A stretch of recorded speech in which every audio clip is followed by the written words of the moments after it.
Good evening, I'm John Batchelor. This is the John Batchelor Show.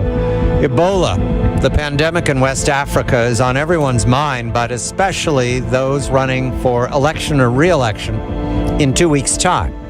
Over these last hours, some surprising reversals by Democratic candidates, leading Democratic candidates, about the proposal for a ban on flights from West Africa. There are a minimum number of flights, but this is a discussion about national security, about the tragedy of Ebola in West Africa, about the president's decision to send the U.S. military into West Africa to help the overwhelmed people of 254 million people at risk and out of control in Liberia, Sierra Leone, and Guinea. However, this is politics now, so I keep myself just to that focus. Within these last hours, Governor Cuomo of New York, a man who is running for re-election comfortably, 30 points, 500 points ahead of a very worthy candidate, Rob Astorino. But this is a blue state dominated by Tammany Hall or whatever its new name is.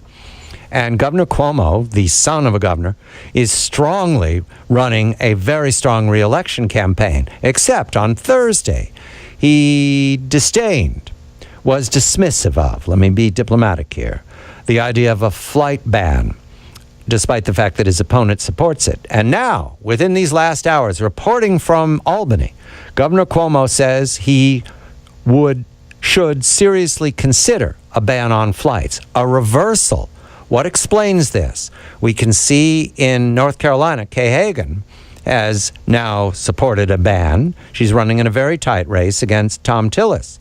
We can see in Georgia, Michelle Nunn has now reversed herself and is supporting a ban. She's running a very tight race against Mr. Perdue, but not Governor Cuomo. This is a win-win-win for Governor Cuomo. He could stand pat and not be harmed by whatever he said. He could say that he was going to fly to the moon when he was reelected, and he's going to get reelected. So I welcome my professionals. Thaddeus McCotter, WJR, the great voice of the Great Lakes, my recovering politician who can help us understand a reversal by a man running 30 points ahead. And from Oslo, Norway, John Fund of the National Review Online, and David Drucker of the Washington Examiner from Washington.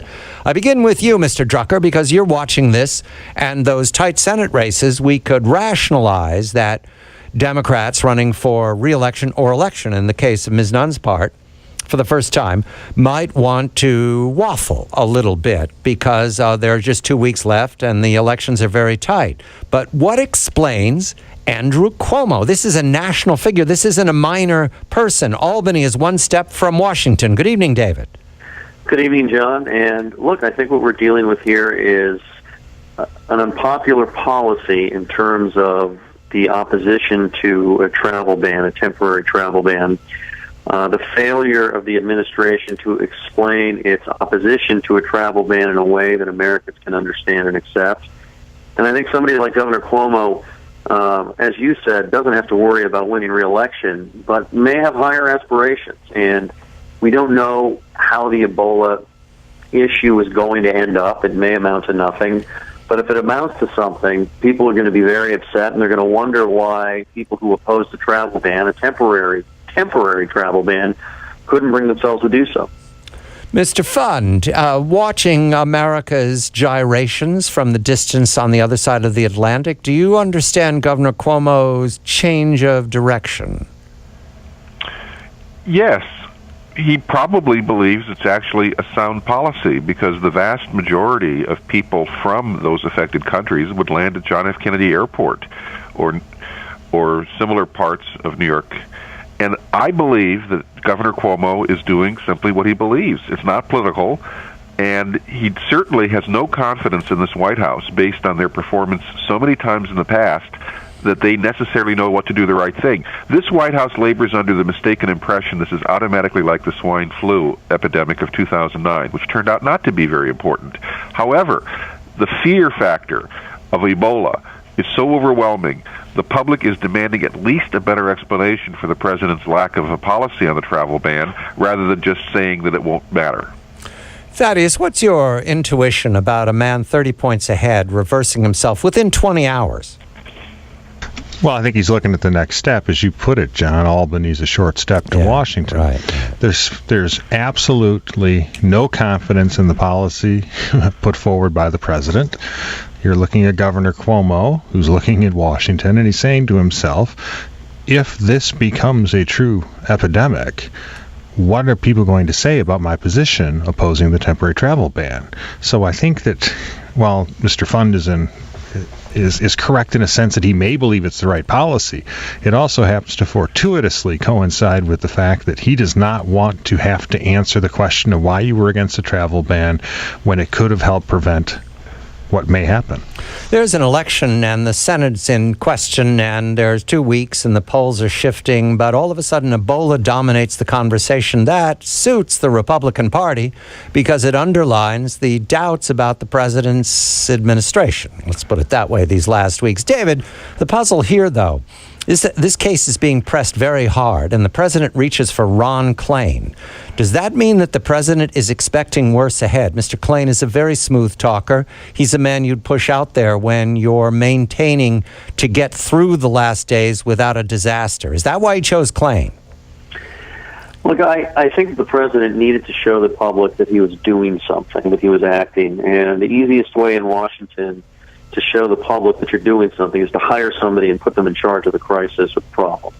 It's tangible, it's visual, and in fact, a lot of Republicans who generally oppose Obama's community of czars thought in this case a czar was warranted, at least that's what they were saying. So, there's been a lot of criticism of Mr. Klain because he doesn't have a health care or a medical background, but he does know how the Washington bureaucracy works, and he could be helpful in that in that way. But I really think what this was about was the president doing the easiest, most overt thing he could to show action and a sort of aggressive way of tackling the problem.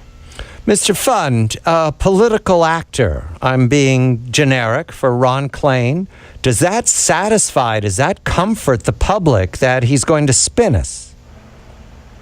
The general public doesn't know Ron Klain. All it knows is the president desperately had to do something to show that he was still in command. The president simply is hostage to events. I don't think that anything that can be done in the next few days from Washington, D.C. itself is going to affect this problem. The problem is the president has so misused the trust of the American people that they no longer give him the benefit of the doubt. When a president loses the benefit of the doubt, his actions don't matter. It's the fact that people just don't follow him. Puzzle with me, Thaddeus. Help me here. The president is looking for a czar to head up the Ebola crisis management in the United States. And to follow through with the metaphor, he appoints Rasputin. Thaddeus, I'm appealing to you as an outsider, as a person who's never acted within Washington. This is hiring an amateur when you're dealing with a world health crisis. Why do they do this? Well, I think they were right when they said that the best way to show you're doing something in Washington is to hire somebody else to do something. But the reality is I come at this from a different point of view, much closer to yours, Mr. Batchelor.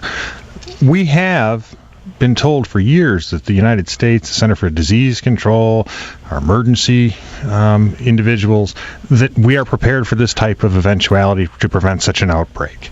The fact that we have to appoint a czar to handle this shows us that the infrastructure that was there to prevent such an epidemic clearly is not as sound as it should have been in the first place.